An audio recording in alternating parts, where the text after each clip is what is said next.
Hey there friends, Dan the Wolfman here. Please subscribe and comment always. I really need more of you too. We're going to be looking at the INGLIS P35. I have never owned a Hi-Power before and it looks so good. I bought this on my own. SAS in the past did spend me the lightweight Commander, so that's been really great. So I wanted to check out this INGLIS P35. Take a look right there. The camera work's not great. I apologize, but it is so thin. Now I know why people like to carry it. So this Stingray carry has been awesome, so I wanted to check this out. This does not have the magazine disconnect safety. We got two magazines it came with, an extra McGar magazine that I picked up thanks to my friends at McGar. Gonna work from a downhome holster. Actually, it's so thin I need a smaller one. I probably have one at home, but this thing should rock and roll pretty sweet. We got a Gladiator target from Targets Online. We got PPU 124 grain, so this thing hopefully will be pretty cool. And in the future, if you want me to do a verse battle versus that Stingray carry, let me know. 1911 versus P35 Hi-Power. Alright guys, let's take the first 5 shots with the INGLIS PPU 124 grain, one of the magazines that came with it. The chambered really nice. Safety, the trigger's nice, no magazine disconnect safety. If you're new to my channel, sorry if the first few minutes are boring. I always rock and roll, do defensive drills, multiple target drills, Mozambiques, fun stuff, fast fives. Maybe I'll just put the thumb over because I think that's what I would do if I carried this. Okay, 5 yards, 15 feet. Let me try to draw moderate speed, not racing it, and just do 3 triple taps in a row. Like draw and 3 triple tap, reholster, draw and triple tap. I gotta get used to the safety as well.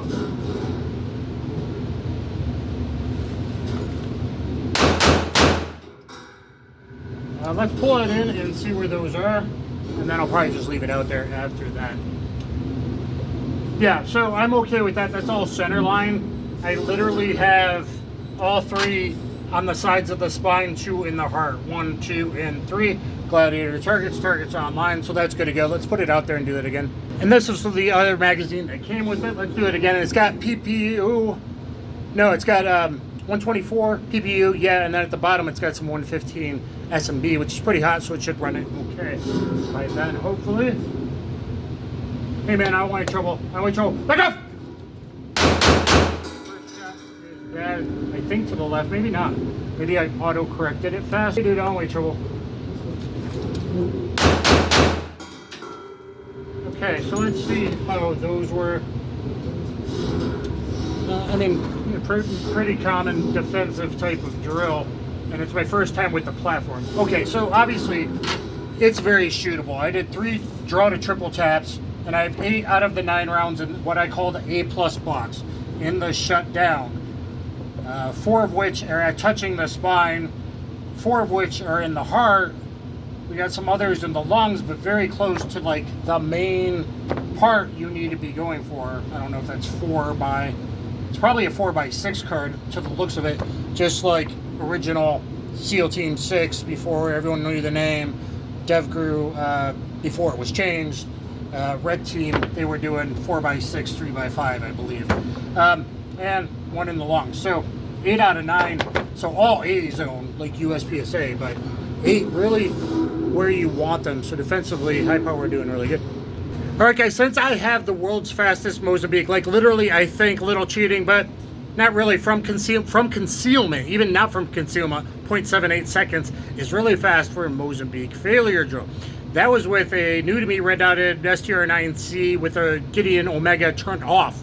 No sights, okay? But perfect Mozambique. So Mozambique, airport in Mozambique, I believe the real story is Hi-Power turning a corner, surprise, did him, and he kind of stitched him up. I don't even think the headshot, I think the headshot actually was not a headshot. I think it hit him in the neck, and that's why it finished him so fast. But it was, I think, like a 1, 2, 3. It wasn't really a double 2 and then a 3. I think it was a stitch up 3. But anyway, we'll see what we get. At only 3 yards, not how I usually do. Usually I do it longer distance and from the draw. Let's do it with the safety off, because Hi-Power's not the lightest triggers even back then. It doesn't really matter. Maybe I'd be engaging. But anyway, yeah, I'll just, I'm turning the corner, and then I might transition too high. I don't think it's light as piston, but it feels light because the weight of the slide is so thin. And that's why it would carry easier. Might shoot high. So I stitched them a little bit, and yeah, that headshot went a little high left. First in the heart, second in the lung to the left, and third in the head. Let's do that one more attempt. Oh, I got my first feet jam. Maybe I caused that with the thumb safety? Or the slide stop. That is possible.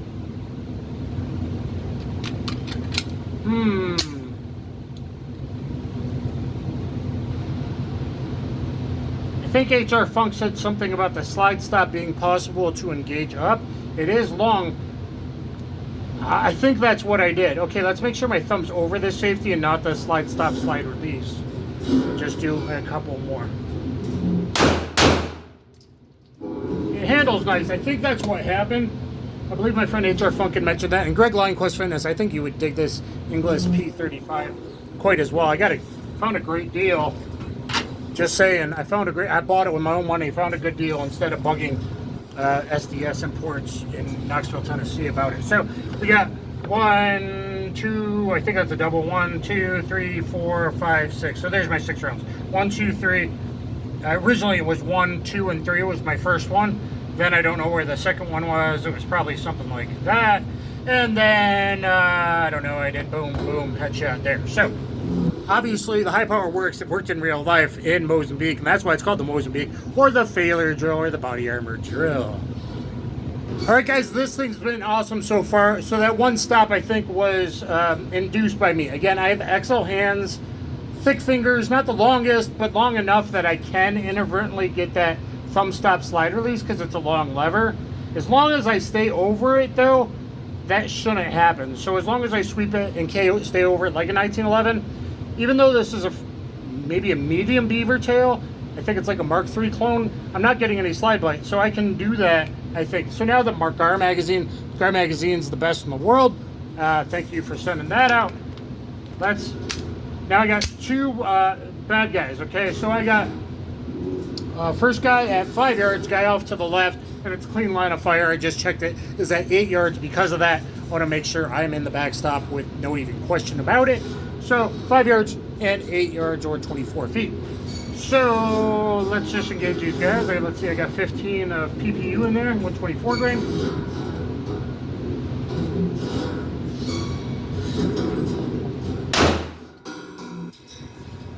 I did it again. I must have. Man.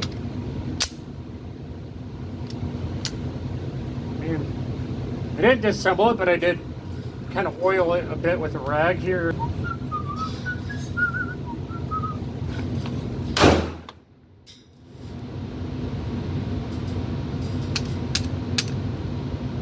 It certainly doesn't look like I'm hitting that slide stop.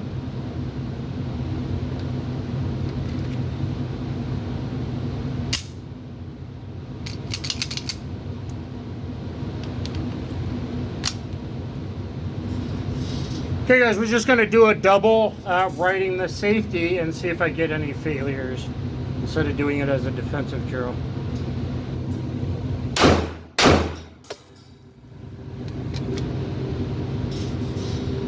Okay, I got at least 11 left. Seated in the car. Okay, cool. Let's try a defensive drill from the draw. Watch my undershirt. It's hot in here. Hot as balls, Derek Lewis. Hot as balls. Okay. Balls are hot.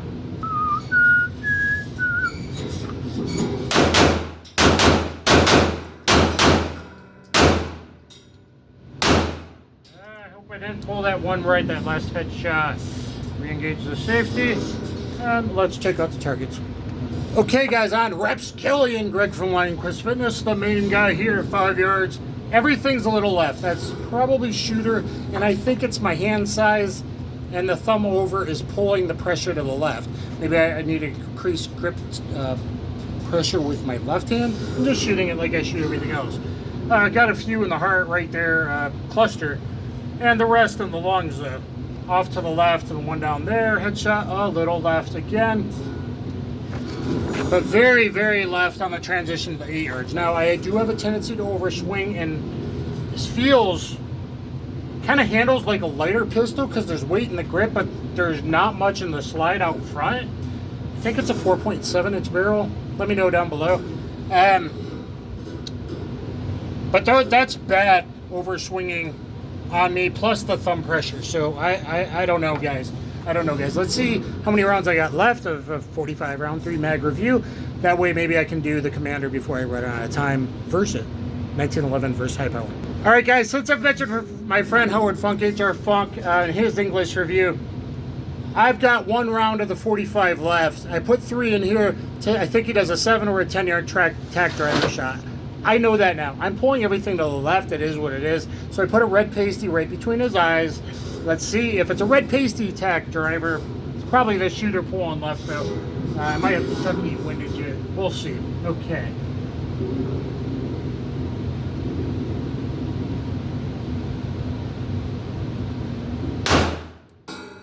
Since I don't have a tack, I'm going to pull it in. Not on the first attempt, high left. I'm shooting this thing left. I got 2 more tries. All right, attempt number 2. Red pasty between the eyes. Right between the eyes.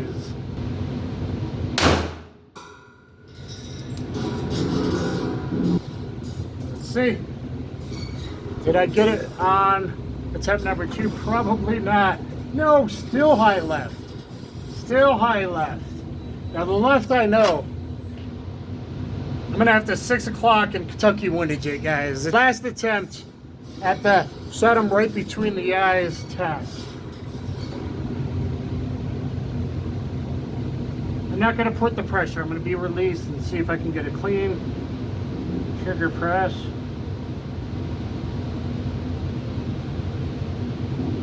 And I am left eye dominant, so that has a bit to do with it as well. Excuses, excuses. Oh, and I got the elevation right that time. But alas, it was still left, and I'm literally trying to hit right there. So, even with a more relaxed grip, I'm pulling it left. There's a slight chance the pistol might be shooting a little left. I don't know. We'll have to see. So let me wrap up my thoughts. I like it. I don't know if it's going to be my carry pistol ever, but I needed the Classic. I got a lot of other things. I got the Stingray Carry 1911 lightweight Commander. It's been very good. So I'm glad I picked it up. Again, I picked it up from these guys when, you know, sales, daily deals, that kind of thing. Thank you. It makes me feel better about certain pistols to carry with the McGar magazine. I did have a few failures.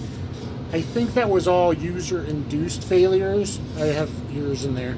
I do think it was user-induced failures. Oh yeah, I forgot. I totally have lock grips that probably fit this. So I think I have red and black. I mean, it looks good with these woods and more kind of original. And it's pretty decent texture. I think the failures are maybe hitting that slide stop, slide release, where I'm being clear. The problem with this is if you have long fingers and recoil, even if your thumb is long enough to hang down over that, maybe a little bit of skin catches the checkering and it bumps up. Now I think BH Solutions sell shorter ones if I eventually need to, maybe, but it's not really going to be a carry gun. So anyway, there is the review of the SAS INGLIS P35. I like it, and certainly a value for the money, especially getting with the fiber optic where a little bit of releases have the gold bead, like the stakeout model. I'd like that stakeout model as well, 1911, brass bead front, but the fiber optic definitely helps me. A serrated U-notch is definitely fast for the defensive stuff. You could certainly do a lot worse. And the Mozambique drill doing it the way it was really done in Africa. And please, thumbs up, share, subscribe. Please subscribe if you've never subscribed. If you made it this far, thumbs up, share, comment, subscribe. Check out my Paul Harrell tribute playlist where I'll drop this video because it's kind of a classic that kind of fits that motif. The Paul Harrell tribute playlist on my channel. Thank you guys. Comment below. What do you think of this? Would you ever carry one? Kaboom.